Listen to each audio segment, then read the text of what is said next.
Que le Seigneur vous bénisse abondamment. Aujourd'hui, j'ai compris qu'il faut que les enfants de Dieu connaissent comment prier. Parce que la prière a un pouvoir. La prière est une bonne chose, un bon instrument pour un chrétien. Il est écrit dans la parole de Dieu, dans le livre de Psaumes, chapitre 50, verset 5, verset 15. La Bible nous dit, « Invoque-moi au jour de la détresse, je te délivrerai, tu me glorifieras. » Et dans le livre de Psaumes 46, verset 2, la Bible nous dit, « Dieu est pour nous un refuge et un appui, un secours qui ne manque jamais dans les temps de la détresse. » C'est-à-dire, si vous êtes dans la prière, la détresse se transforme en joie.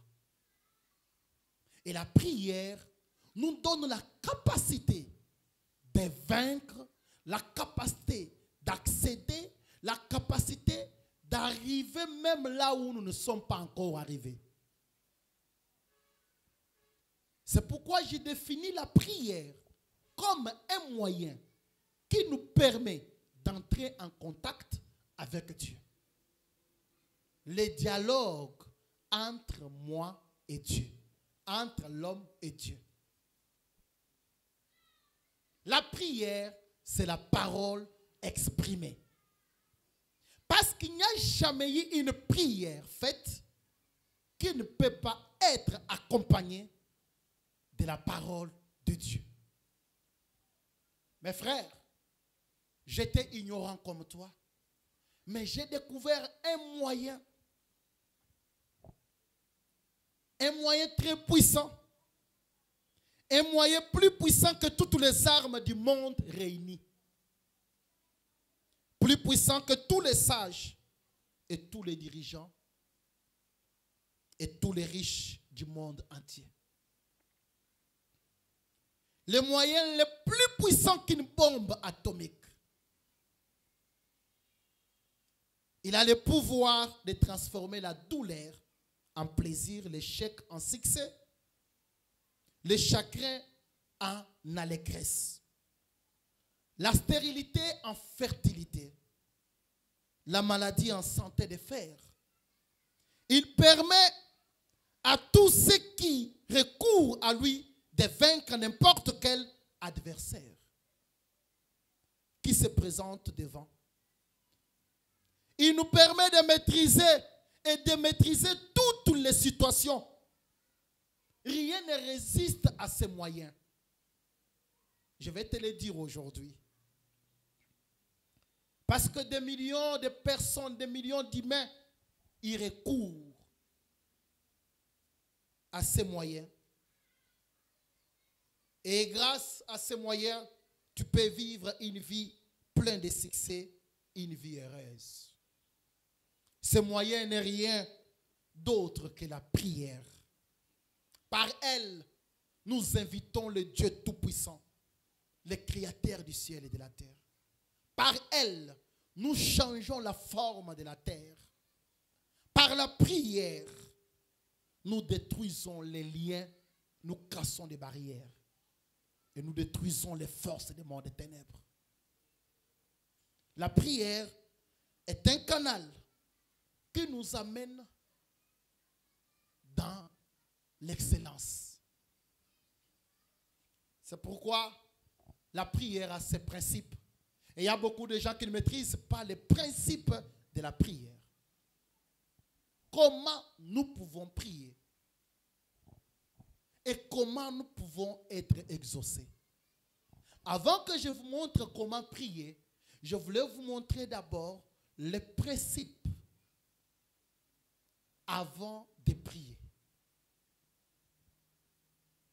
Avant que tu t'engages devant le trône de grâce pour prier, qu'est-ce que tu peux faire? La première des choses, pour obtenir ce que vous demandez. Et lorsque vous priez pour obtenir ce que vous demandez, votre psychologie, votre sagesse, intelligence doit être basée que sur Dieu et sur la prière. Il est écrit dans le livre de Jacques, chapitre 4, verset 3. La Bible nous dit, vous demandez, vous ne recevez pas parce que vous demandez mal. Lorsque vous voulez prier, priez pour obtenir ce que vous demandez. C'est-à-dire avec assurance. Parce que la Bible nous dit, dans le livre de Marc, chapitre 11, verset 22, il dit, ayez foi en Dieu. Que toute chose que vous demandez en priant, croyez que vous l'avez reçu et vous le verrez s'accomplir. Dans le livre d'Hébreux, chapitre 11, la Bible nous dit que tout celui qui s'approche devant Dieu croit que Dieu existe et qu'il est le rémunérateur de tous ceux qui le cherchent. D'abord, tu dois être sûr de Dieu que tu es venu chercher. Et qu'est-ce que je peux faire pour être exaucé? Pour être exaucé de la prière, il y a un point que les gens oublient. Le premier point, c'est pardonner. Le pardon. Pardonner d'abord. Mon frère, il est écrit dans le livre de Marc, chapitre 11, verset 25. La Bible nous dit, lorsque vous êtes debout, faisant votre prière, si vous avez quelque chose contre quelqu'un, pardonnez, afin que votre Père, qui est dans les cieux, vous pardonne aussi vos offenses. Vous savez, il y a beaucoup de gens qui s'approchent devant le trône de Dieu sans avoir pardonné. Le pardon libère, le pardon bénit, le pardon ouvre les portes. Les ressentiments, la colère, la haine, la rancune et la rancœur, les remords nous détruisent spirituellement et physiquement même. Parce que la colère nous éloigne de Dieu. La rancœur nous éloigne de Dieu. La rancune nous éloigne de Dieu. La haine nous éloigne de Dieu. Et celui qui ne pardonne pas freine ses bénédictions. Vous savez, le non-pardon nous empêche de vivre en paix. Et c'est la cause même de beaucoup de maladies et beaucoup de maux dans notre vie. Celui qui ne pardonne pas, il ouvre la porte aux puissances diaboliques. Parce que le diable a comme arme la rancœur, la rancune, la haine. Et ces ressentiments ne viennent pas de Dieu. Il faut pardonner immédiatement. Il faut pardonner pour être guéri. Il faut pardonner pour être aussi élevé. Vous savez, il y a beaucoup de choses pour que ça s'ouvre dans ta vie qui demandent que toi, tu pardonnes. Il y a beaucoup de gens qui se sont liés eux-mêmes par manque de pardonner. Parce que lorsque nous prions notre Père, nous disons, Père, pardonne-nous nos offenses, comme nous pardonnons aussi à ceux qui nous ont offensés. Si Dieu nous pardonne, à combien plus forte raison, toi, tu ne peux pas pardonner aussi. Alors, le pardon bénit, élève, guérit et libère. Alléluia. Le deuxième point, humiliez-vous et repentez-vous. Vous savez, Il est écrit dans la Bible, surtout dans les livres de 1 Pierre, je crois chapitre 5, verset 6. La Bible nous dit, même si vous allez lire encore Psaume 138, verset 6, mais je lis un seul verset. La Bible nous dit, l'Éternel résiste aux orgueilleux et il élève les humbles. C'est-à-dire, lorsque vous vous humiliez devant Dieu et vous vous repentez, Dieu vous bénit et exauce votre prière. Humiliez-vous sous la main puissante de Dieu. Lorsque vous vous approchez devant Dieu, il faut d'abord s'humilier, se repentir. La repentance, c'est quoi? C'est reconnaître que ce que j'ai fait est mal, est mauvais. Ça n'a pas plu à mon Dieu. Et aller à genoux. Parce que la Bible nous dit, si mon peuple sur qui est invoqué mon nom s'humilie devant moi, cherche ma face, se détourne de leur mauvaise voie, moi l'Éternel, je les pardonnerai. Pour être pardonné, pour s'approcher devant Dieu, il faut s'humilier, enlever l'orgueil. L'orgueil tue. Et se repentir sincèrement. L'homme n'est parfait. Et autre point, il faut être reconnaissant lorsque vous vous approchez devant Dieu. Il faut être reconnaissant à Dieu. Ne fût-ce que pour le souffle de vie que Dieu t'a donné. Il y a beaucoup de gens, lorsqu'ils s'approchent devant Dieu dans la prière, ils disent de n'importe quoi. Tu vois quelqu'un dans la prière, il dit, Seigneur, j'ai beaucoup prié, mais tu es où, Dieu? Fais-toi voir, tu n'as rien fait dans ma vie. Moi, je suis venu accompagner les gens sur la terre. Non. Sois quand même reconnaissant parce que le souffle de vie que tu as, c'est Dieu qui te le donne. Plusieurs n'ont pas même ce souffle. Il y a des gens qui respirent collés aux machines. Il y a des gens qui n'ont pas même l'appétit de manger, mais vous, vous mangez bien. Pour ça, remerciez le Seigneur. Être en bonne santé, c'est une bénédiction. Il faut être reconnaissant lorsque vous vous approchez devant Dieu. Ne regarde pas le problème qui t'entoure. Non, parce que Dieu aime la reconnaissance. Vous savez, c'est dans les livres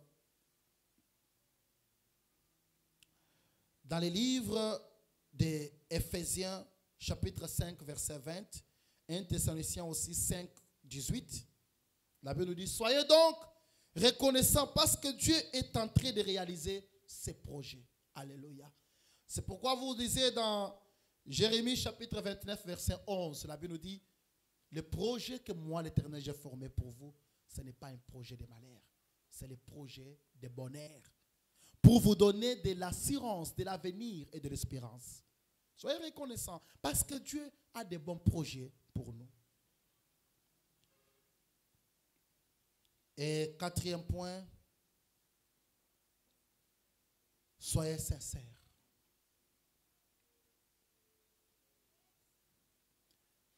Psaume chapitre 145, verset 18. La Bible nous dit, Dieu répond toujours à une demande sincère.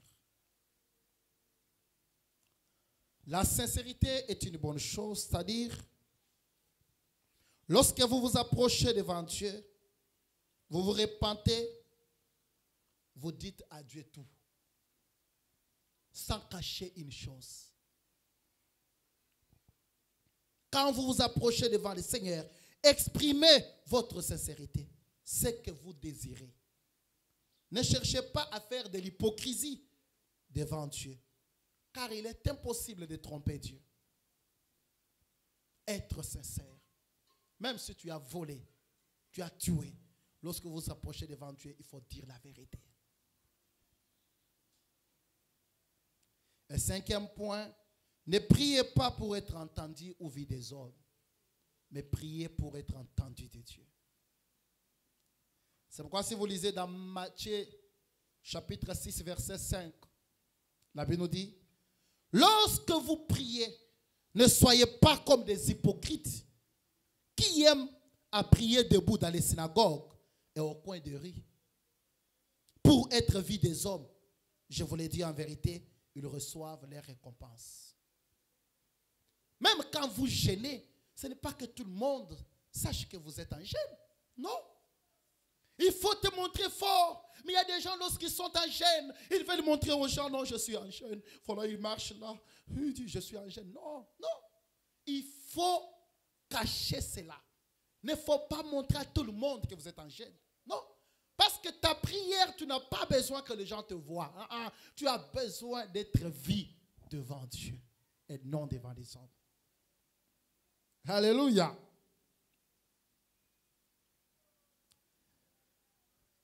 Et puis, le 6e point, ne soyez pas égoïste.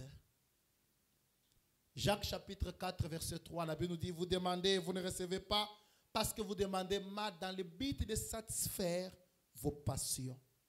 Quand tu pries, pense aussi aux autres. Priez pour les autres. Est-ce que ce que vous demandez à Dieu a l'intérêt de Dieu? C'est pourquoi lorsque nous nous approchons devant Dieu, il faut prier et dire au Seigneur, ce que tu vas me donner aidera aussi beaucoup de gens. Ce que tu me donneras, ce que je posséderai, va aider aussi les autres. C'est-à-dire prier aussi pour les intérêts des autres. Et le 7e point, prier avec la foi. Vous savez, sans la foi, il est impossible de plaire à Dieu. Hébreux chapitre 11, verset 6. Parce que la Bible nous dit dans Hébreux encore chapitre 11, verset 1, la Bible dit la foi est une ferme assurance des choses qu'on espère, une démonstration de celles qu'on ne voit pas. La foi est une bonne chose. Parce que lorsque nous parlons de l'assurance, nous voyons la certitude. Quand tu viens devant le Seigneur, tu as la certitude de quelque chose. Une garantie que tu as. C'est-à-dire, tu crois à celui qui promet. Tu dis non, il va réaliser. Tu as la certitude de l'assurance. La conviction interne que la chose en question se réalisera. Parce que si Dieu promet quelque chose, il va le réaliser. Il n'est pas comme un fils de l'homme.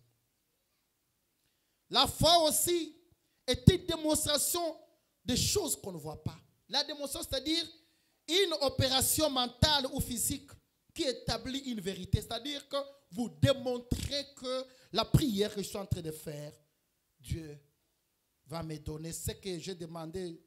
Je l'ai déjà par la foi.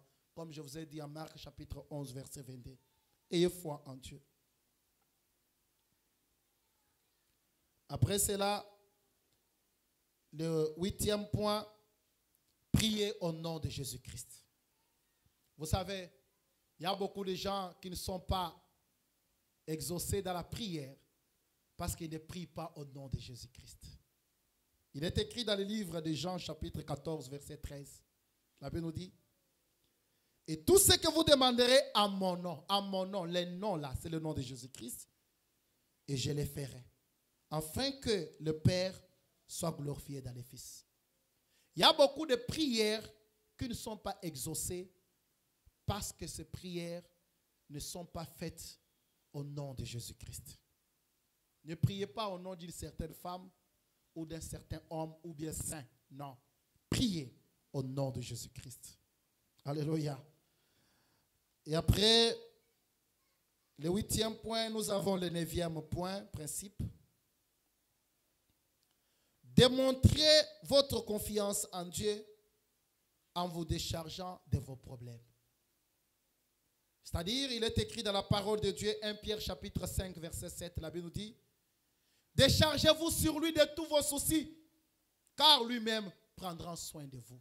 Vous savez, si vous êtes dans la prière, croyez déjà que mes charges, c'est Dieu qui va les prendre. Si tu as des fardeaux, des problèmes, dépose ça au pied de Jésus. La parole de Dieu déclare dans Philippiens chapitre 4, versets 6 à 7. La Bible nous dit, ne vous inquiétez de rien, mais en toute chose, faites connaître vos besoins à Dieu. Par des prières et des explications avec des actions de grâce. Et la paix de Dieu qui surpasse toute intelligence gardera vos cœurs et vos pensées en Jésus-Christ. Vous voyez, ne vous inquiétez de rien lorsque vous vous approchez devant le Seigneur, c'est-à-dire enlever les soucis. Démontrer que devant Dieu que je suis venu, il est capable de me décharger de tous mes soucis. Et le 10e principe ici, restez calme. Vous savez, il y a beaucoup de gens, lorsqu'ils ont déjà prié, ils ne savent pas rester calmes. Psaume 46, 3 à 4. C'est pourquoi nous sommes sans crainte quand la terre est bouleversée et que les montagnes chancellent au cours des mers.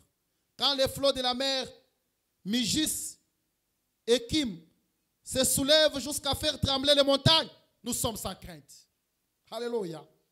Après avoir prié ou pendant que vous priez, il peut arriver que les choses semblent ne pas changer du tout. Ou aller encore très mal. Ou les choses peuvent aller à votre défaveur. Ne vous agitez pas. Ne vous agitez pas. Ne vous inquiétez pas aussi. Restez calme. Car Dieu est en train d'agir à votre issue. C'est pourquoi, mes frères, lorsqu'on dit que vous allez rester calme, c'est-à-dire accepter que les choses puissent s'arranger sans votre participation ou votre effort. Dans le calme, savoir la paix du cœur, que la prière que je viens de faire, Dieu a exaucé. Il y a beaucoup de gens, après avoir prié, ils ne sont plus calmes. Ils commencent à s'agiter parce que les choses s'agitent autour de lui. Le 11e principe, garder silence. Vous savez, il y a une différence entre rester calme et garder silence. Le silence, c'est-à-dire ici, vous ne pouvez pas parler à tout le monde tes problèmes. Parce que tu as des problèmes, il faut que tout le monde l'en sache. Non. Ici, on doit garder silence. C'est comme ça que Dieu a parlé au peuple d'Israël devant la mer Rouge. Il a dit à Moïse, Moïse, pourquoi ce cri? Dis au peuple de garder silence. Pourquoi? Il parlait trop. Dieu n'aime pas les gens qui parlent beaucoup. Tu as un petit problème, il faut parler à tout le monde. Voilà, je suis comme ça, je suis comme ça. Non, Dieu a besoin des hommes, des gens qui gardent silence devant la guerre, devant les combats. Parce que la Bible nous dit, gardez silence. Moi, l'Éternel, je combattrai pour vous. Il y a même des vents qui peuvent venir dans ta vie, les calomnies, les choses qui s'élèvent contre toi. Oh, pour les vaincre, il n'y a qu'une seule arme, le silence. Et pour terminer, le dernier principe 12, acceptez la solution divine et rendez grâce. Amen. Si vous lisez dans les livres d'Ésaïe chapitre 55 verset 8, la Bible nous dit, car vos pensées ne sont pas mes pensées et vos voix ne sont pas mes voix, dit l'Éternel. Vous savez, des fois nous demandons des choses à Dieu, nous attendons que ces choses se réalisent de la manière dont nous avons demandé à Dieu. Non, Dieu n'est pas comme un homme comme ça pour agir comme ça. Des fois, il y a des choses que Dieu peut donner au-delà même de ce que nous avons demandé. Ou soit, il peut faire d'autres choses. Moi, je me souviens souvent, vous pouvez demander à Dieu l'argent, mais il vous donne la parcelle. C'est toujours l'exaucement des prières. Dieu sait pourquoi il a fait ça. Parce qu'il dit, ces pensées ne sont pas nos pensées. Mais dans toutes choses, rendez grâce à l'Éternel. C'est-à-dire, tout ce qui nous arrive, nous sommes là pour dire, merci Jésus. J'ai mangé, merci. Je n'ai pas mangé, merci. J'ai eu merci, je n'ai pas eu merci. Parce que la foi m'oblige de garder silence et de rester calme. Parce que le Maître du ciel, le Seigneur Jésus-Christ, est en train d'arranger les choses en notre faveur. Bien-aimés, prenez ces principes que je vous ai donnés. Mettez-les en pratique. Vous verrez que votre prière sera exaucée. Et Dieu écoutera tes cris, écoutera ta prière. Ne vous agitez pas. Lorsque les choses ne marchent pas, ne t'agite pas. Sois calme. Garde silence. Regarde à celui qui a fait la promesse. Il est fidèle. Dieu n'abandonne pas ses enfants. Parce que la Bible nous dit, il écoute nos prières. Dieu écoute nos prières. Il n'est pas sourd. Il n'est pas muet. C'est un Dieu qui parle. C'est un Dieu qui écoute. Il y a des choses, des fois, nous les demandions aujourd'hui. Mais ça demande du temps. Parce que Dieu nous demande encore la patience. Il faut être patient. Lorsque vous demandez quelque chose à Dieu, oui, il faut aussi avoir la patience du cœur. Attendre le temps de Dieu. Comme Habakkuk dit dans le livre chapitre 2, il dit, je me tiens à mon poste. J'attends. J'attends la promesse. J'attends la prophétie dont le temps est déjà fixé. Des fois, il faut savoir rester à son poste, attendre la solution et la réponse divine. C'est pourquoi, mes frères et sœurs, aujourd'hui, moi et vous, nous nous limitons par ici. Et je voudrais que pour clôturer, que nous disons tous, merci Seigneur Jésus-Christ. Que Yoshua Amashia vous bénisse abondamment. Amen.